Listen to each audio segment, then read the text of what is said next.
Welcome back, loyal subjects of funk, to this Let's Funking play, and it is Mountain Blade Viking Conquest. Now, this is one of the videos in which I've lost the audio because I never had my mic switched on, but it is the last of those videos, so thanks for bearing with me through these.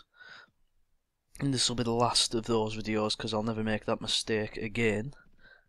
I could have just refilmed this one, I suppose, although I did save and exit after the event.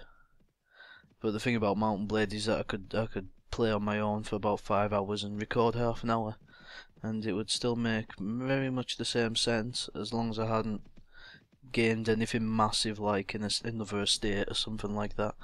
But yeah, so in this session the idea is to get ourselves a fleet. Obviously we are being pursued pretty hard by this fellow, but if I remember rightly we make it to the nearest village and we are able to sleep, which is fantastic. Which means he will now run away. Yep, make it just in time, and then you just get an accommodation in this town. Pardon, just had some Dr. Pepper, and he'll run away. So the whole idea of this session was to start getting ourselves a nice little fleet on the go. We sort of achieve that in a sense. We get our first boat, that's a certainty, but there's more to acquiring a fleet than meets the eye. For example, the first boat that we are going to pick up will only be able to accommodate 8 individuals. Isn't that an absolute kick in the cherries? Which means that we're going to have to spend many hours on the long, arduous trip and journey of acquiring many boats, which is going to cost a considerable amount of pennings, thousands of pennings, thousands, hundreds of thousands. If any more boats that I buy continue only to allow the carrying of 8 individuals, then we're gonna, if we have 100 troops, we're gonna need, you know, about 13, 14 boats to suffice. And also a percentage of your troops need to be sailors, which is annoying, because it means that the ranks of your men, of your hardened men, are going to be taken up by sailors, which means you're going to have to need an even bigger army just to compensate for the poorer class of individuals. So we're working our way back up north now. We're going to go to Tom, I think, and we're going to have a go at selling some slaves, and yeah, we've got lots of slaves there. You see there, 30 prisoners, I believe that's it, and we can sell all of our weapons as well. So it's a win-win situation for the boys as we work our way north. First to Tom, which I think might be under siege, because it's always under siege. At least it always says it's under siege. Actually, I don't think it is this time, but no. A border incident. Oh no, it's yes, that's one of the other things that we have in this session, is another meal with the king of, not Funk, but the king of Northumbria. Obviously, when we become king of Northumbria, which we inevitably will, we shall rename the kingdom Funk, or Funkland. So, happy Christmas to everyone. In the Boxing Day sales I picked up a very nice book about King Oswald of Northumbria, who reigned in the early 600s, for £1. It's called The King of the North. It's back up to £4 now, so you've missed out on that bad boy. This is for the Kindle, mind you. So I got myself 6 books on the Anglo-Saxons. I got one, just the whole general Anglo-Saxons book. I got one, no, I got one generally on the Anglo-Saxons, and the rest are all individual rulers, i.e. King Offa of the Mercia ruled during I think it was the 700s, maybe 800s. Yeah, and Edward the Martyr, who died very young. I think he was the king of Mercia at one point. No, not Mercia. East Anglia. Sorry, not Mercia. And then I got one on Alfred the Great, standard, textbook book. If you're going to read about the Anglo-Saxons, you got yourself get yourself one on King Alfred.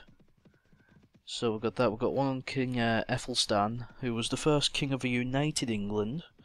So that was about them apples. So that'll be an interesting read. And we have. I'm trying to remember because I've got that many of them. It's actually quite. I thought it was easy. No, it was easier than I thought to acquire books on individual kings from that time period. Because I mean, there's not many of them, but I managed to get them. Probably because there's a lot less information on Anglo-Saxon monarchs than there is on post-Norman conquest monarchs. But there we go. I felt that that area of my history needed to be brushed up on a bit better because it did. I mean, I know a lot about the Romans and post-Norman conquest, but I never really bothered to get into this as much as I should, the Anglo-Saxons. So right about now we're about to acquire some Sphere warriors, which are very good. They prove to be very sturdy warriors, although the upkeep is actually less than veteran warriors, even though some of the veterans don't have chainmail armour, whereas the Sphere warriors I think all have chainmail armour. And here we go again, we're going to sell a lot more goods as usual. There's a lot of that in Mountain Warband, but you've got to build your monopoly, haven't you? It is a tedious act, but so's life, and starting a business, that's this same thing. Well, not really the same thing, but you got to bring an income in from somewhere, and raping and pillaging is our speciality. Got a lot of crap stuff there to sell at the bottom. We're going to sell that now, because 9 times out of 10 the traders don't have that much gold to actually spare.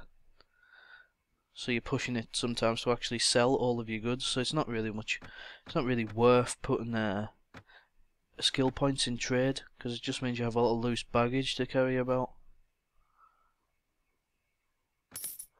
I think we move off from here and go to the Great Feast, and all shall be well. Try to think who else I got the book on.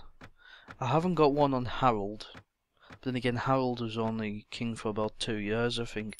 But I did get the book on the Norman Conquest by Mark Morris or something. I don't know. I can't really remember. I got that one in paperback, so there we go. And that'll be the last one I read. I'm going to try and read them all in chronological order. In fact, I got my Kindle right here, and as I'm not really controlling the game, I can get it out and have a gander at it. There's some of the books that I got in the sale, like try to have a look at some of the highlights to the last round, the British last stand at the Imjin River and the Korean War. I got that one. I got lots actually here. Shitloads. Got Roger Moore's autobiography. One on the Ancient Babylonians by Paul Kwiatkowski, which is actually still at the moment £1. Got The Rotten State of Britain, which is going to be a good read about how we've fucked things up. And so on. Let's have a look though. I was wanting to have a look at those books on the Anglo-Saxons. There's one you can get for free on the Anglo-Saxons if you got a Kindle, because all books that are out of copyright are then immediately free, so you can enjoy them. We'll talk a bit about the game and then I'll come back to this. So we're going to upgrade one of the things in Middleham. I think we build a small church to convert the populace to a Christian settlement. Because at the moment my character's been given a lot of money to Christianity. And yeah, and here we are, The Norman Conquest by Mark Morris. Well worth checking out. I haven't read it yet, but the reviews are absolutely outstanding. Then there's King Arthur of the Mercians, which we've already talked about. What else did we get? Ethelstan, Edmund. Should be a few more. Alfred the Great. Oh, that might be it. I thought we had more than that on the Anglo-Saxons. Oh well. They'll all come good in terms of reading at some point. The one on Alfred the Great's called the White Horse, so you can get that bad boy off the Kindle store if you fancy it. There's also Pen and Sword Military do a lot of books on the Anglo-Saxons, including that one on King Offa and just one on the general Anglo-Saxons. So we decided to build the parish, and that has cost us a fair few pennings. And now we're going to move on and get to this meal in time. Oh, this guy here who's running away from us, he causes a lot of heartache in this session. He's only got 30 troops, so it's pretty obvious that I've battered him in the battle previous, and now he's come back to seek revenge by pillaging my little town. The bugger. So he's doing that, trying to upset us, and the problem with that is that because he's only got 30 men, he can pretty much move at about a speed of 8, which is taking the piss really, because it means he can just raid that whenever he wants, and if we come near he can just retreat and there's nothing we can do about it. He'll get his comeuppance, so don't you worry one little bit. We'll show him who the funk's boss, as the King of Funk does. There we go, village is being sacked again, he just keeps coming back. So my thought here is to circle around the mountain and go north, and then I can push him north. And by doing that means that at least he can't go south back home, and we can push him north. He'll have to turn around sometime. But I've got a few of these lords who are doing this. And yeah, I think, yeah, let's see what I've indicated with my mouse, that he's probably just going to go left.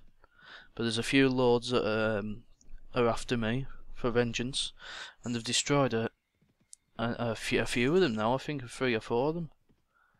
And I'm going to destroy more, and then eventually I'll be able to go down there with a force so meaty that we can nick a settlement. So that'll be good, won't it? And we try to sleep. By sleeping, we'll try to lure him round to the village. There we go, you see. It's like flies round shit, isn't it? Except I would hardly class my village as shit. This is good. We're going north now, and I think we see one of our own lords, and they don't even bother to attack him. There you go. They aren't even chasing him. And he's gone somewhere. He must have gone somewhere up north of this point. But I just can't see the bugger. Oh, there he is. The sod like the swine. Anyway, Bebbanburgh is where the massive feast is, and also where the boats are, at which we can buy. So we'll head into Bebbanburgh. And I think this is where we check out some of the talent in the dockyard, as well as some of the Lord's Hall as well. We got the Mead Hall first, I think. I don't know why. If it's to look for troops, yes, there's some veterans. We should really hire them. We certainly shall, because veterans are good, very good. Whenever I do battles, you always see the veterans are the ones that are doing all the damage. And here we go. So I think we find that we cannot buy a ship immediately, is it? Oh no, this was previous session. Yeah, I had to earn the Sea King level, which allows you to then use ships. So you can't use ships unless you got Sea King in your attributes. And we repaired that ship as well. We bought and repaired that one, and as you'll find, we can only have 8 men in that boat. Bit of a piss take.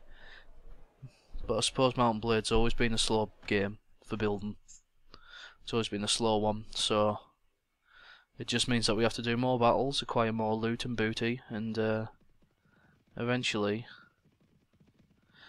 get the a navy, and eventually become king. It's going to take a lot of videos, I have no doubt about that. But like I said, I'm only going to show the ones that are of value. We'll work our way through slowly. And here's the King's Feast, but guess what? We've missed the King's Feast. And that's all because of that little shit that we tried to kill down south. Not that important though. I think he just likes it if you turn up and you get a little bit more boosted relations with some of the nobles and whatnot. But sadly there's been too much feasting and not enough war making. So we've been at war with the East Angles, and so far it's come to absolutely nothing. So we'll work our way south again, and hopefully catch that prick who's incessant on raiding Middlesham. But we'll see how this goes. I'm not quite sure what the plans are at this stage, whether we were heading for East Angles again, or if we're heading back down here to make sure that we didn't get raided. Because the sad thing is that the village actually hates us at the moment, probably because it's getting raided all the time. And I thought when we were awarded that village for joining Northumbria, that that city was in a very safe area. Whereas in the old Mountain Blade, oh here we go, there he is again.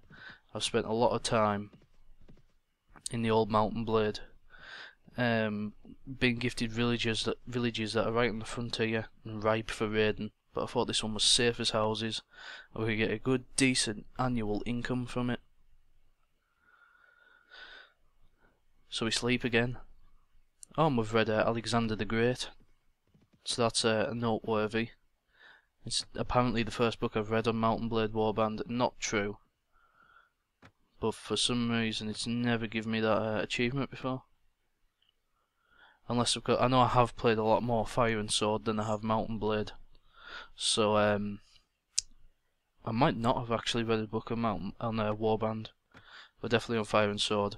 And I will be doing a series on Fire and Sword once the channel is a year old, which will be in March, because it was the first series I ever done.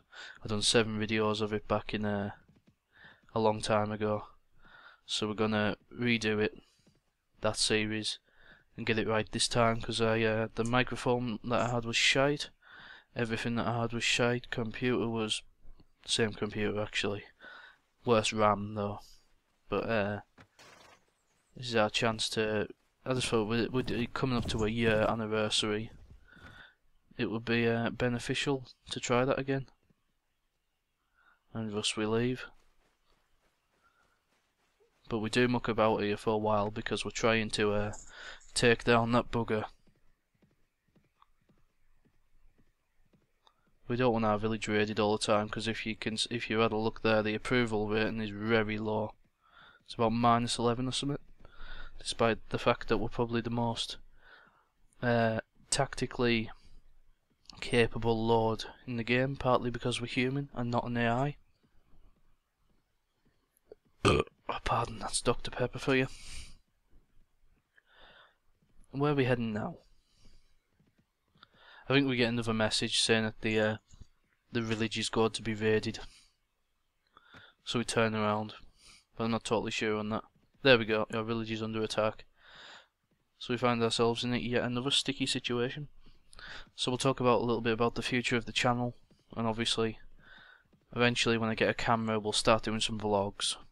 Mainly reviews, pipe tobacco reviews, ebook reviews, ales, bitters and stouts reviews, and we'll start doing a bit more drinking in these games.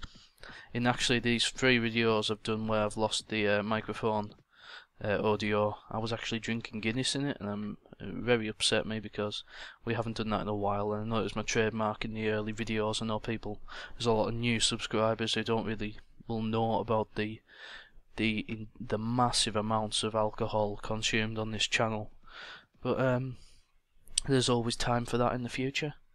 And when we start doing these vlogs, we'll start bringing all sorts back, and we'll start doing all sorts. Here we go. We managed to catch the poor fella here, sandwiched in between one of our lords and their lords.